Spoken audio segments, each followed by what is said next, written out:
Assalamualaikum warahmatullahi wabarakatuh. Saya Wiwin Windayanti dari Prodi Pendidikan Bahasa Inggris semester 5. Di sini saya akan menjelaskan tentang UAS Statistika. Yang pertama adalah judul penelitian.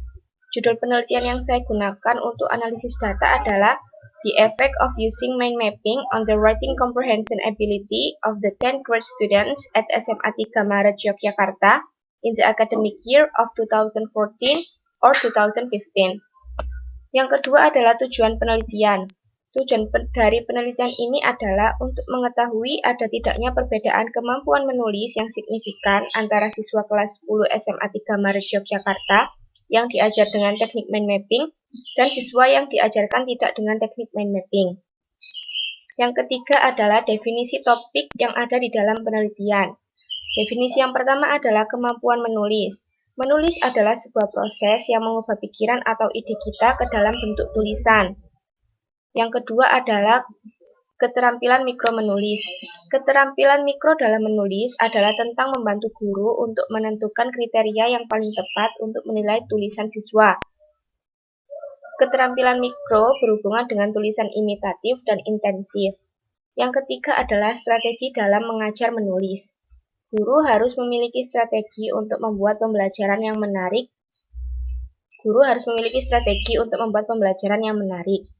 Harmer menyatakan bahwa siswa yang memperhatikan tidak hanya apa yang harus ditulis, tetapi juga bagaimana menulis. Menulis berarti proses menghasilkan ide menjadi kalimat atau paragraf yang bermakna. Kemudian yang keempat adalah mind mapping. Teknik mind mapping adalah konsep yang ditemukan oleh Buzan. Konsep mind mapping didasarkan pada bagaimana otak menyimpan informasi. Mind mapping adalah rekaman visual yang membantu seseorang untuk membedakan kata atau ide, seringkali dengan warna dan simbol. Pemetaan pikiran memungkinkan kreativitas yang lebih besar saat merekam ide dan informasi, serta memungkinkan kata-kata pencatat yang terkait dengan representasi visual. Kemudian yang keempat adalah metode penelitian. Dalam penelitian ini, peneliti menggunakan metode penelitian kuasi eksperimental karena peneliti berusaha mencari pengaruh suatu variabel terhadap variabel lain. Peneliti menggunakan desain pretest post-test control group design. Pertama, peneliti menyiapkan dua kelompok terlebih dahulu, yakni kelompok kontrol dan kelompok eksperimen. Kemudian, peneliti melakukan pretest baik pada kelompok kontrol maupun kelompok eksperimen. Pretest diadakan untuk mengetahui hasil awal kemampuan menulis kelompok kontrol dan eksperimen sebelum dilakukan perlakuan. Langkah selanjutnya adalah pemberian treatment untuk mengetahui keefektifan mind mapping secara tertulis. Kemudian, setelah kelompok mendapat perlakuan, peneliti memberikan post-test yang sama kepada kedua kelompok. Pemberian post-test bertujuan untuk melihat perbedaan hasil belajar setelah kedua kelompok diberi perlakuan. Yang kelima adalah data penilaian atau skor nilai yang berkaitan dengan topik. Ini adalah kontrol kelas atau kelas kontrol, nilai post-test dari kelas kontrol, dan ini adalah nilai pretestnya dari kelas kontrol. Kemudian yang kedua ini adalah nilai pretest dari kelas eksperimen,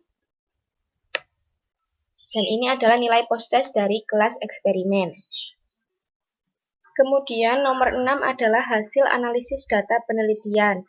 Yang pertama, di sini saya menggunakan descriptive analysis menggunakan SPSS, dan di sini adalah hasil dari descriptive statistik. Nilai minimum dari pretest kelas eksperimen adalah 40, untuk post-test kelas eksperimen 35, untuk pretest kelas kontrol 45, post-test kelas kontrol 38. Nah, di sini juga ada nilai maksimumnya, kemudian nilai rata-ratanya, dan juga ada standar deviasinya. Dari hasil analisis deskriptif diperoleh nilai standar deviasi pretest kelas kontrol sebesar ini 9,35 dan post-test kelas kontrol sebesar 11,768. Sedangkan nilai pretest untuk kelas eksperimen sebesar 10,074 dan nilai post-test sebesar 10,010. Jadi, standar deviasi dari post-test lebih tinggi daripada pretest. Untuk analisis yang kedua, Di sini saya menggunakan uji normalitas menggunakan one sample Kolmogorov-Smirnov test. Dari uji normalitas ini didapatkan hasil nilai signifikannya lebih dari 0,05 semua, yang berarti nilai data tersebut berdistribusi normal. Uji normalitas diperoleh dari data pretest dan posttest baik kelompok kontrol maupun kelompok eksperimen. Data dikatakan berdistribusi normal jika nilai signifikansinya lebih dari 0,05. Dari uji normalitas baik pretest maupun posttest diperoleh nilai yang berdistribusi normal seperti ini. Ini nilainya signifikansinya lebih dari 0,05. Kemudian untuk analisa yang ketiga, di sini saya menggunakan uji homogenitas, test of homogeneity of variance. Di sini didapatkan hasil signifikannya 0,545. Uji homogenitas dikatakan homogen jika nilai signifikansinya lebih dari 0,05. Dari analisis ini diperoleh nilai signifikansi sebesar 0,545 yang lebih besar dari 0,05. Di mana artinya varians data posttest kelas eksperimen dan posttest kelas kontrol adalah homogen. Kemudian untuk analisis berikutnya, peneliti menggunakan uji hipotesis dengan test of between subject effect. Di sini bisa dilihat hasil signifikansinya dari treatmentnya 0,392.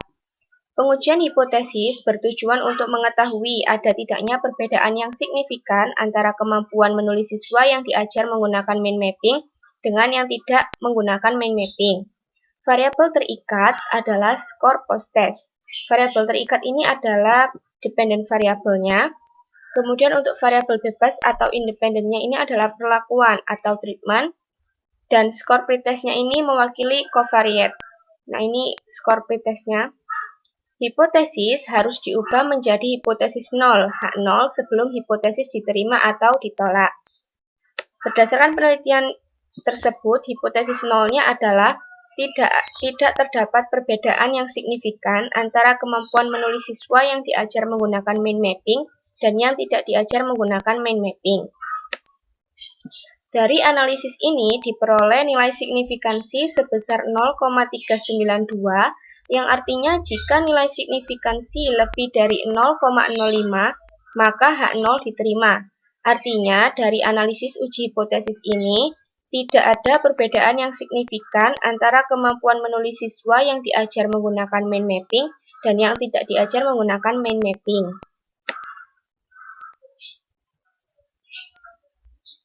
Untuk berikutnya ini adalah kesimpulan. Kesimpulan dari uji yang dilakukan dengan bantuan SPSS. Kesimpulannya adalah penggunaan mind mapping sebagai media pembelajaran dan proses pembelajaran menulis tidak memberikan peningkatan nilai siswa yang signifikan. Nilai signifikan two-tailed ini lebih besar dari taraf signifikan, yakni 0,392 lebih besar dari 0,05, sehingga H0 diterima, yang artinya tidak ada perbedaan yang signifikan antara keterampilan menulis siswa yang diajarkan menggunakan mind mapping dan yang diajarkan tidak menggunakan mind mapping. Sehingga dapat dikatakan bahwa mind mapping dalam proses pembelajaran menulis tidak dapat menyelesaikan masalah menulis siswa dan meningkatkan kemampuan menulis siswa.